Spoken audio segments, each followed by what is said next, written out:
Alam mo yung pakiramdam na kahit anong gawin mo, laging may masasabi yung ibang tao sa'yo. E di hayaan mo. Let them be wrong. Seryoso.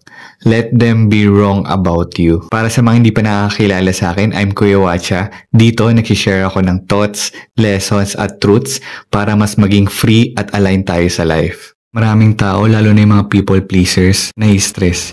Kasi gusto nilang ma-validate. Gusto nilang may approval sa lahat ng ginagawa nila. Wala tayong dapat patunayan sa kahit na sino. Gusto mo ba ng peace? Gusto mo ba ng freedom? Simple lang. Live your life for yourself. Do what makes you happy. Make choices na align sa gusto mong mangyari sa life mo. Pero syempre may condition. Love God with all your heart, with all your soul, with all your mind, with all your strength, and love others as you love yourself.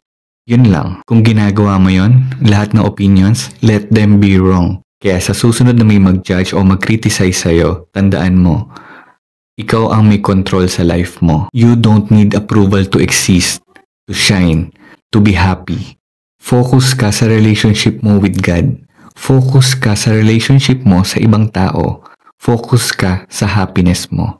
Everything else, let them be wrong.